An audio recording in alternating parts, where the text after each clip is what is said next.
Quoi surveiller ce matin à la bourse lundi 17 août 2026 en avant-marché? On regarde les indicateurs. Au moment où je vous parle, c'est partagé et ça risque. Ce qu'on voit, puis là, on arrive au bout là, des résultats financiers des entreprises pour le deuxième trimestre. On a eu quoi, là, 90% des entreprises à peu près au S&P 500 qui ont dévoilé leurs résultats financiers pour le deuxième trimestre. Et on est comme au bout là, de cette logique-là. Là, rentre dans la période où il y a des buybacks, là, des rachats d'actions, mais c'est entre un peu la fin de la saison estivale puis le début de la rentrée. Toujours est-il, le Dow Jones baisse de 184 points. Au moment où je vous parle, 53 623. S&P 500 monte de pas tout à fait un point, 7 805. Des records aussi atteints dans les dernières séances. Le Nasdaq, 67 points en hausse, 30 209 points. Le pétrole remonte de 57 cents, 82,96. Après ça, je regarde du côté de l'or. L'or monte de 3,30 $, 4 440 $ US. Silver, l'once d'argent monte de 42 cents, 65,53. Crypto, le Bitcoin monte de 451 $, 63 552 $. L'Ethereum monte de 12 $, 1897. Bon, après ça, je regarde du côté asiatique. Le Nikkei est en hausse, le Hang Seng est en hausse et je voyais le Kospi, qui est la Corée du Sud, monte aussi.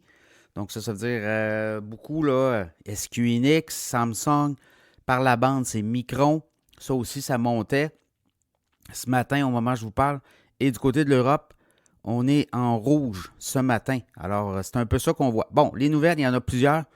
Là, si vous regardez du front, notamment Trump qui dit que là, il pourrait mener, en tout cas, le cessez-le-feu, l'entente de 60 jours se termine dans les prochains jours. Là. Donc, on devrait... on dit que ça pourrait se terminer le 60 jours. Se termine là. Donc, on est là. Aujourd'hui, ça fait 60 jours qu'on négocie un accord de cessez-le-feu. On avait négocié un 60 jours. On arrive à terme, il n'y a pas d'entente. Là, Trump dit que Oman pourrait bombarder Oman en disant si vous négociez avec l'Iran un deal qui n'est pas en notre faveur, ben on pourrait, là, voyez-vous, là, puis Trump dit on va être patient. Et si vous regardez le détroit d'Ormuz, de début mars, il y avait des traversées de bateaux. Si vous regardez le nombre de bateaux qui traversent, au début, on avait coupé complètement le trafic. On est monté cet été au mois de fin juin, début juillet, à une soixantaine de bateaux par jour. Là, on serait une douzaine à 15 bateaux par jour. Donc, c'est ça aussi, là, la réalité. Pour le pétrole, après ça, là, je regarde, il y a toutes sortes de données. C'est Alibaba qui annonce la vente de sa division des jeux vidéo. Une transaction d'à peu près 2 milliards de dollars. Il y a un fonds d'investissement qui, Trustar Capital, qui serait là.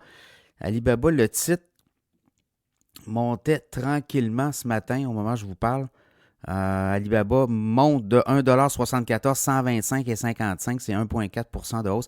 Intel, le CEO, le PDG qui a pris des actions, a acheté pour 105 000 actions. Alors, le titre d'Intel monte de 57 cents, 103,7 $. SoFi Technologies aussi. Je vous en ai parlé dans l'infolette en début d'année. Le titre monte de 29 cents, 18,58 $. C'est Piper Sandler, la firme qui recommande l'achat du titre. Ensuite de ça, c'est Peter Thiel, qui était quand même un des premiers investisseurs dans Meta.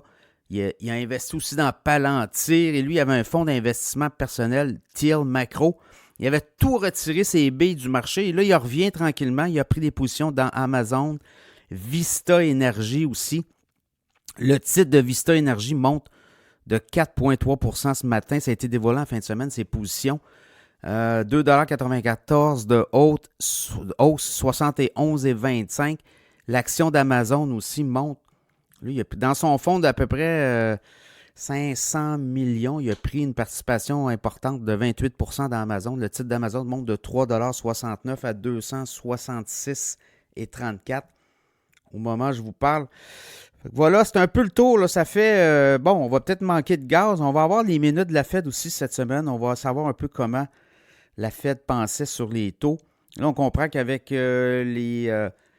l'emploi qui a été très mauvais en juillet aux États-Unis, on a eu les chiffres, là, perte de 23 000 postes aux États-Unis. Après ça, on a eu les chiffres sur l'inflation qui se stabilise. On a les chiffres sur le commerce au détail la semaine dernière où c'est pas de hausse, ben. Donc, ça donne beaucoup de munitions pour la Fed pour rester sur les lignes de côté, ce qui semble être un peu le consensus.